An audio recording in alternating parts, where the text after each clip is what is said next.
Hello student, स्वागत है आपका आईसीटी वर्चुअल क्लासेस में। मैं हूं कविता, आपकी साइंस टीचर। उम्मीद करती हूँ आप सभी अच्छे होंगे और स्वस्थ होंगे।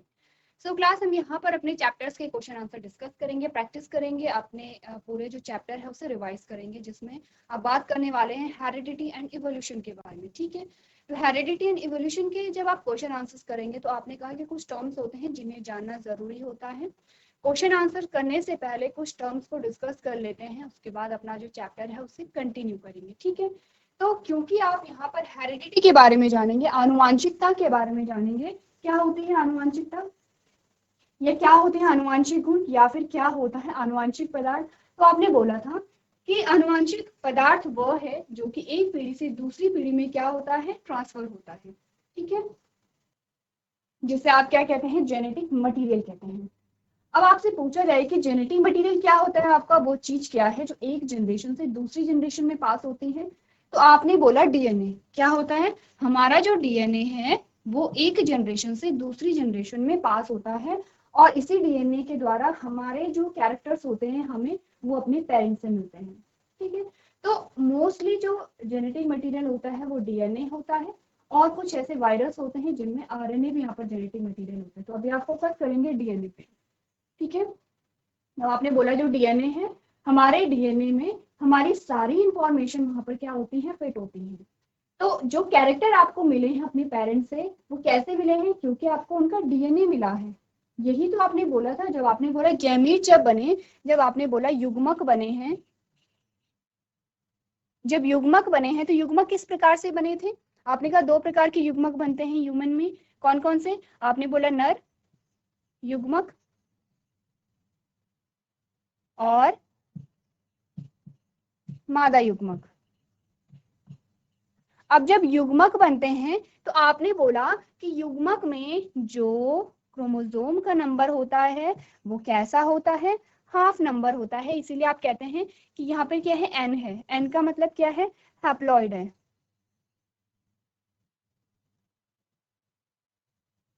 ठीक है, हैप्लॉइड का क्या मतलब हुआ, आपने बोला हाफ नंबर ऑफ क्रोमोसोम,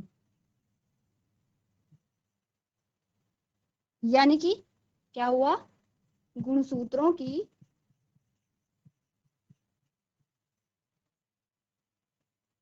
आधी संख्या। ठीक है, अब गुणसूत्रों की आधी संख्या से क्या मतलब है, जितने क्रोमोसोम हमारी बॉडी में होते हैं, जितने जितने क्रोमोसोम आपके सेल में होते हैं, उसका हाफ क्या कहलाता है, हैप्लॉइड कहलाता है। अब आपने बोला कि जो ह्यूमन सेल होती है, ह्यूमन में कितने क्रोमोसोम होते हैं। अब ध्यान दीजिए, ऐसा नहीं है कि अगर मनुष्य है तो मनुष्य में आपने बोला कितने 46 क्रोमोसोम होते हैं, 46 क्रोमोसोम होते हैं, जिन्हें आप कहते हैं 23 पेयर। ठीक है, 23 जोड़े। अब देखिए, ऐसा नहीं होगा कि मनुष्यों में अगर 46 क्रोमोसोम है तो सारे ही जीवों में 46 क्रोमोसोम पाए जाएंगे।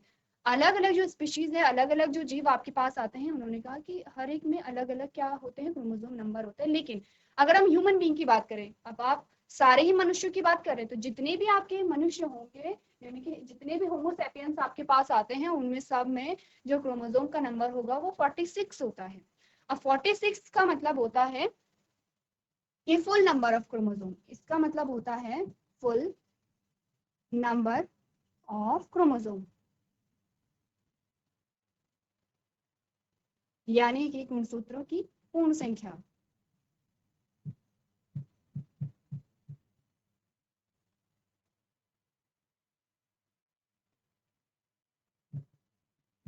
ठीक है, अब गुणसूत्रों की जब पूर्ण संख्या होती है तो आप इसे क्या कहते हैं, डिप्लॉइड कहते हैं।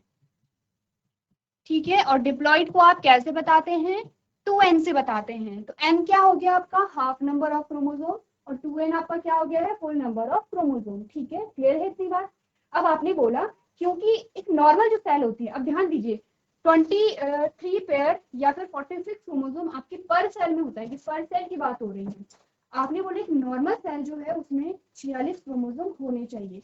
अब ये 46 क्रोमोसोम कैसे बनेंगे, आपने बोला कि आधे तो आपकी मदर से, आपके आधे आपके फादर से आएंगे, और तब जाके आपके पास टोटल 46 क्रोमोसोम यहाँ पर पाए जाते हैं। ठीक है, कैसे आएंगे, आपने बोला जब गैमीट यहाँ पर बने तो गैमेट जब बने तो ये हैप्लॉइड हो गए हैं, हैप्लॉइड जब हो गए हैं तो इनमें क्रोमोसोम का नंबर 23 क्रोमोसोम हो गया है। यहाँ पर भी कितना हो गया है 23 क्रोमोसोम, ठीक है, हो गया है। अब आपके पास क्वेश्चन आता है कि जब भी यहाँ पर गैमेट का फॉर्मेशन होगा, ठीक है, जब भी यहाँ पर लिखते हैं मेल गैमेट है और फीमेल गैमेट है, ठीक है, तो जब भी आपको पूछा जाता है कि गैमेट का फॉर्मेशन होता है तो यहाँ पे क्रोमोसोम का नंबर हाफ क्यों हो जाता है, क्या रीजन है उसका, आपने कहा क्योंकि जो नॉर्मल सेल है आपकी, नॉर्मल सेल में आपको क्रोमोसोम का जो नंबर चाहिए वो 46 चाहिए, आपने कहा यहाँ पे 23 क्रोमोसोम है, ठीक है, 23 क्रोमोसोम की बात हो रही है, पेयर की बात नहीं हो रही है। तो 23 क्रोमोसोम यहाँ पर है, तो जब यहाँ पे इनमें फ्यूजन होता है और आपके पास क्या आता है जाइगोट, और जिसे आप क्या कहते हैं युग्मनज कहते हैं,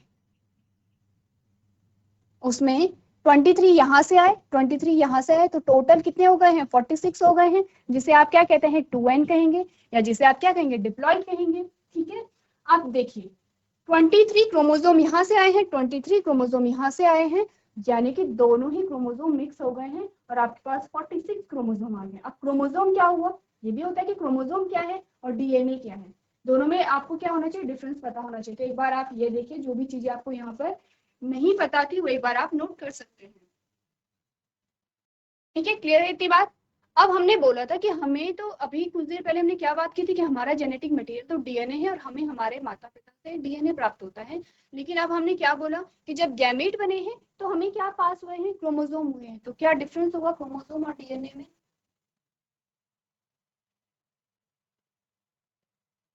देखिए ये सारी चीजें हम पहले भी डिस्कस कर चुके हैं, तो एक बार आप ध्यान देंगे। चलिए हम बात कर रहे हैं डीएनए की और हम बात कर रहे हैं क्रोमोसोम्स की, यानी कि गुणसूत्रों की।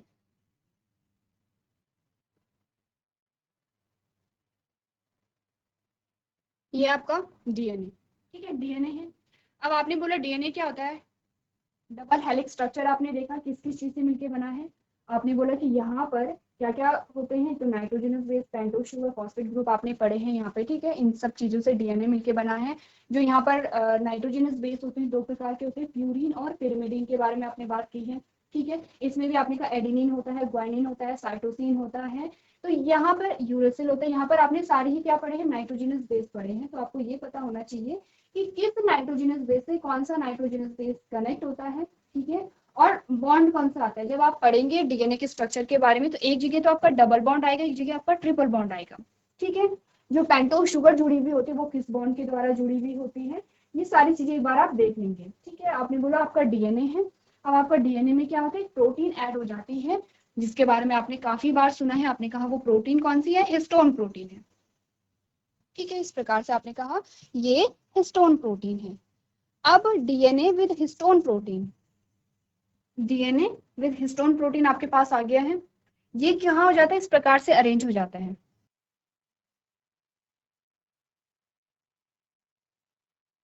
इसके अलावा यहाँ पर आपको मिलेगी नॉन हिस्टोन प्रोटीन इस प्रकार से,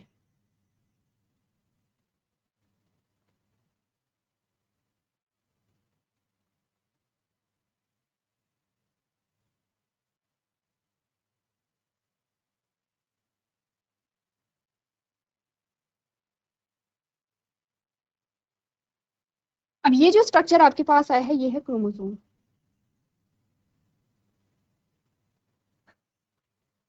और ये वाला जो स्ट्रक्चर आया है ये है आपका डीएनए, ठीक है। तो आपने बोला क्रोमोसोम और डीएनए में डिफरेंस क्या है, तो आपने कहा कि जो क्रोमोसोम है क्रोमोसोम के अंदर आपका जो डीएनए है वो क्या होता है अरेंज होता है। तो क्रोमोसोम में क्या क्या चीजें आपके पास आई हैं, आपने कहा आपके पास आया है डीएनए, आपके पास आया है histone protein, histone protein,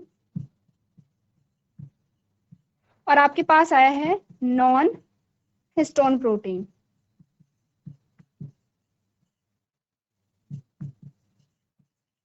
clear है इतनी बात, ये आपका आता है क्रोमोसोम, ठीक है। तो पास आपके क्रोमोसोम हो रहे हैं, क्रोमोसोम के साथ आपका डीएनए भी यहाँ पर पास हो रहा है, तो आपने कहा कि जो जेनेटिक मटेरियल है वो हमारा क्या है डीएनए होगा। एक बार देख लीजिए दोनों शब्दों में क्या डिफरेंस है। चलिए ये बात आपने की है डीएनए और क्रोमोसोम की। अब बात करते हैं डीएनए और जीन की, ठीक है। नेक्स्ट आपके पास आता है डीएनए और जीन। डीएनए और जीन में क्या डिफरेंस होता है?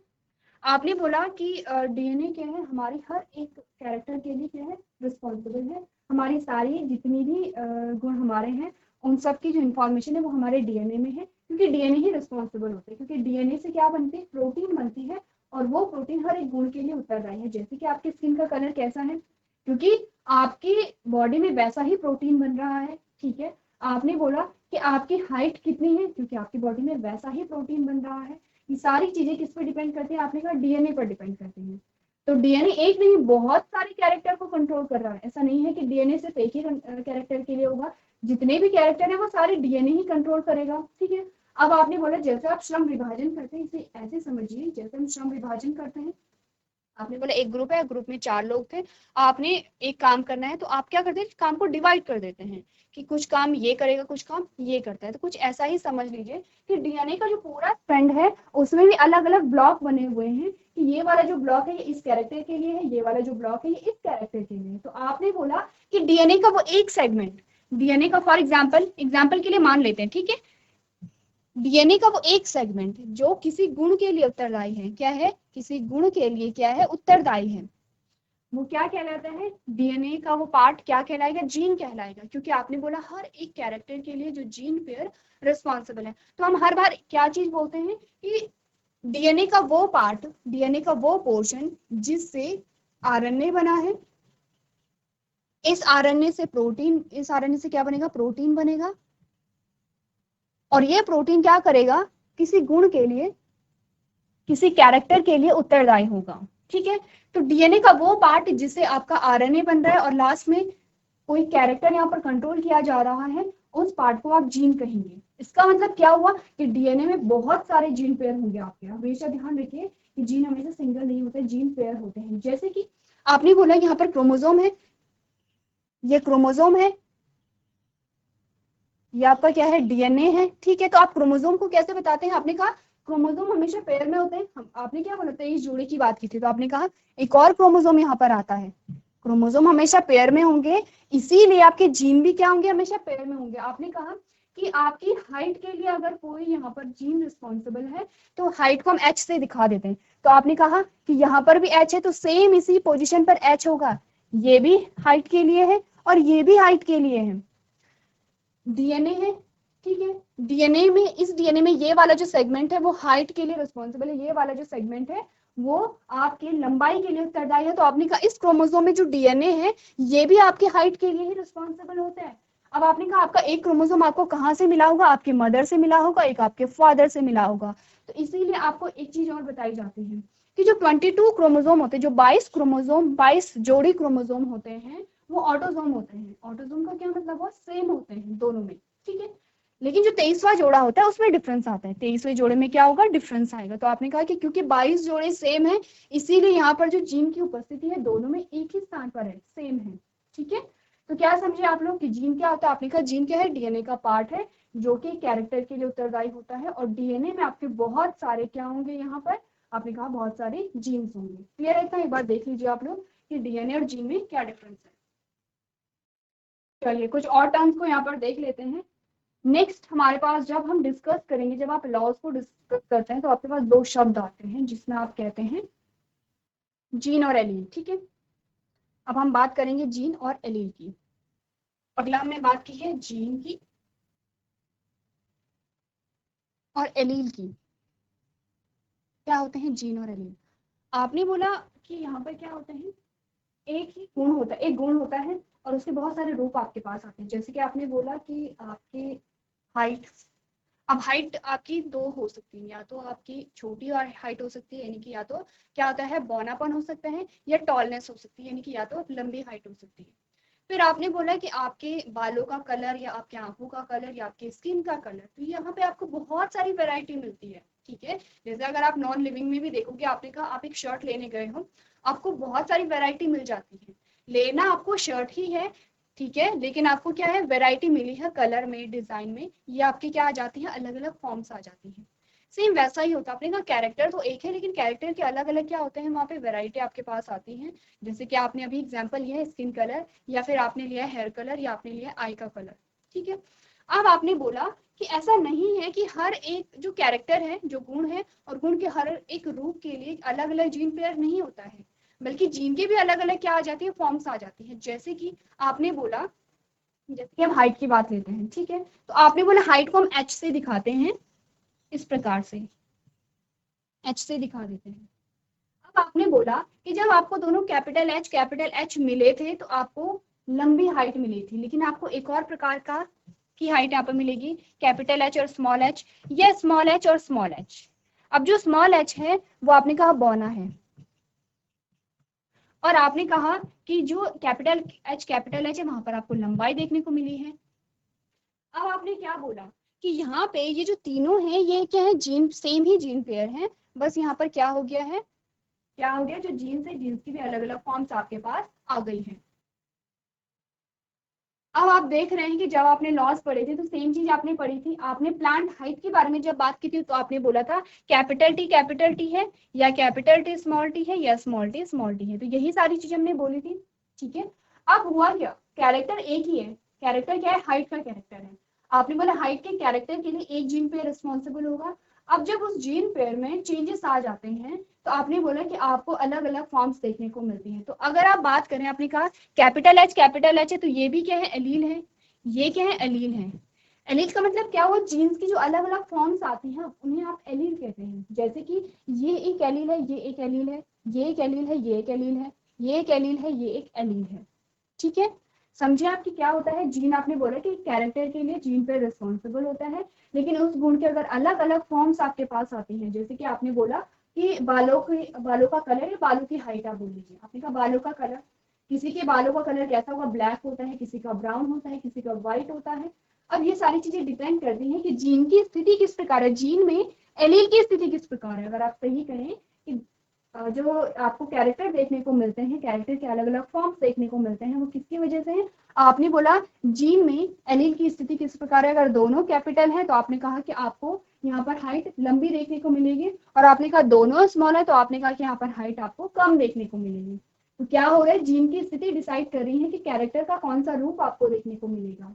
क्लियर है इतनी बात कि यहाँ पर जीन और एलील क्या होते हैं।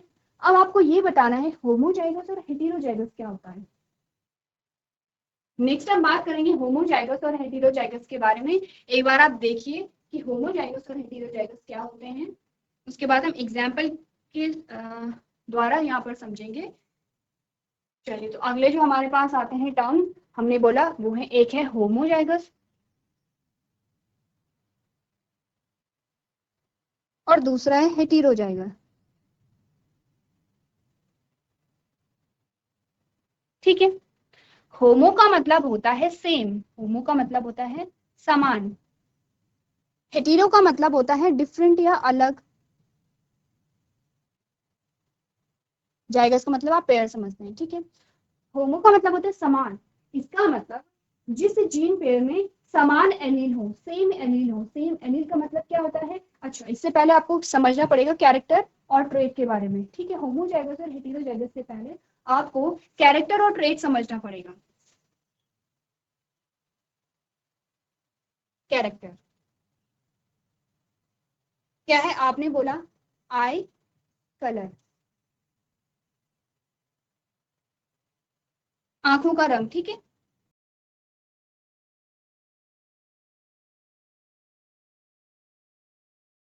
अब आपने बोला आंखों का रंग कैसा होता है, आपने बोला एक तो ब्लैक हो सकता है, आपने बोला ब्राउन हो सकता है, आपने बोला ब्लू भी होता है, या ग्रीन भी हो सकता है, ठीक है। मोस्टली आपको ब्लैक और ब्राउन देखने को मिलते हैं। अब आपने क्या बोला, आंखों का जो कलर है वो आपने बोला गुण है, कैरेक्टर है, और ये जो सारे आपके पास फॉर्म्स आई हैं ये आपने क्या बोला, आपने कहा ये है ट्रेट, क्या है ये, ट्रेट है। क्लियर है इतनी बात, ठीक है, ये क्या है, ट्रेट है। अब सबसे पहले आप इस बात को समझिए, उसके बाद आप होमोजाइगस और हेटेरोजाइगस को यहाँ पर समझेंगे। क्लियर है।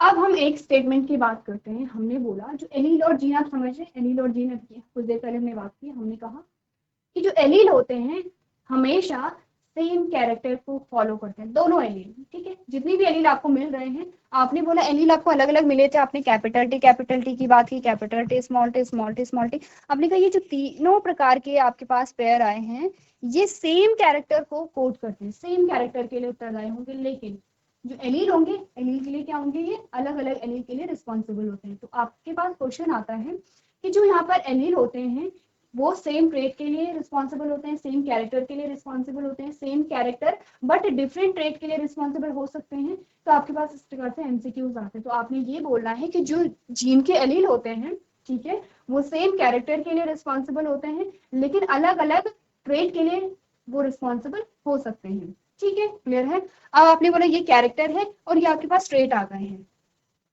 अब इसी के बेसिस पे हम होमोजाइगस और हेटेरोजाइगस की बात करते हैं। हमने बोला अगर किसी जीन के दोनों एलील, ठीक है, किसी भी जीन के दोनों एलील, अब दोनों एलील कैरेक्टर को तो सेम ही कैरेक्टर के लिए रिस्पॉन्सिबल होंगे, लेकिन अगर हमने बोला वो सेम ट्रेट के लिए रिस्पॉन्सिबल है, अगर हमने बोला वो सेम ट्रेट के लिए रिस्पॉन्सिबल है तो वो होते हैं होमोजाइगस, ठीक है। होमोजाइगस की हमने बात की थी। आपने बोला अगर यहां पर सेम ट्रेट के लिए रिस्पॉन्सिबल होंगे, सेम ट्रेट को फॉलो करेंगे, जैसे कि आपने बोला कैपिटल टी सेम ही ट्रेट के लिए रिस्पॉन्सिबल है। जैसे कि अगर हमने बोला कि यहाँ पर ब्लैक है, ठीक है, ब्लैक कैसे ब्लैक कलर किया, आपने बोला कैपिटल बी, तो ये भी ब्लैक कलर को दिखा रहा है और ये भी ब्लैक कलर को दिखा रहा है। तो ये आपने क्या बोला, होमोजाइगस, दोनों एलील एक ही ट्रेट के लिए रिस्पॉन्सिबल है। आपने कहा ये भी टॉलनेस के लिए रिस्पॉन्सिबल है, ये भी टॉलनेस के लिए रिस्पॉन्सिबल है, इसे आप कहते हैं होमोजाइगस, ठीक है। अब बात करें अगर हेटेरोजाइगस की, नेक्स्ट आपने बोला जो हेटेरोजाइगस है वो क्या होंगे फिर, तो इसके जस्ट अपोजिट आ जाएगा। जो हेटेरोजाइगस होंगे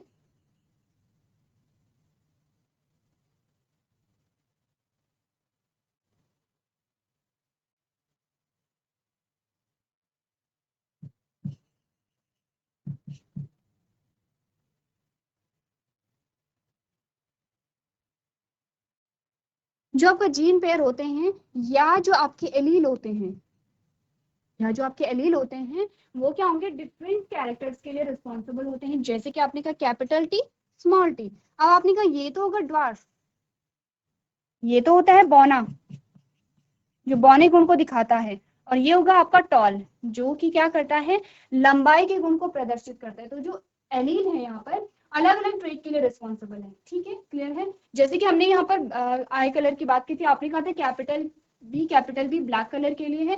अब आपने बोला अगर कैपिटल बी स्मॉल बी आ जाता है तो ये स्मॉल बी ब्लैक के लिए रिस्पॉन्सिबल नहीं है, मे बी ये ब्राउन के लिए हो, मे बी ये ब्राउन के लिए हो और ये ब्लैक के लिए हो, ठीक है। तो यहाँ पर क्या हुआ है, जो जीन पेयर है वो अलग अलग ट्रेट के लिए रिस्पॉन्सिबल है, ठीक है।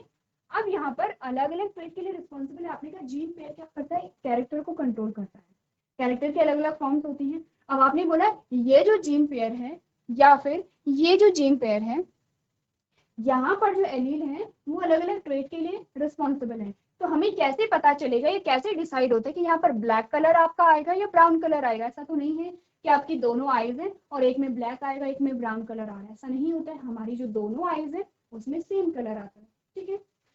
नेक्स्ट क्वेश्चन आपके पास क्या आएगा, आपने बोला हमें कैसे पता चलेगा, ये कैसे डिसाइड होता है कि यहाँ पर आपके पास कौन से एलील का कैरेक्टर है, कौन से एलील का ट्रेट यहाँ पर एक्सप्रेस होता है। तो इसी के बेसिस पे आपके पास दो टर्म्स और आते हैं जिसे आप कहते हैं डोमिनेंट और रेसेसिव, या प्रभावी अप्रभावी, दो शब्द आपके पास आते हैं, ठीक है, दो शब्द आपके पास आते हैं। एग्जाम्पल पहले लिख लीजिए, कैपिटल टी स्मॉल टी, जिसमें आपने कहा कि यह है ड्वार्फ, ड्वार्फ का मतलब समझते हैं आप लोग बौना, और ये किसके लिए रिस्पॉन्सिबल है, टॉलनेस के लिए, ठीक है। अब आपने बोला प्रभावी और अप्रभावी।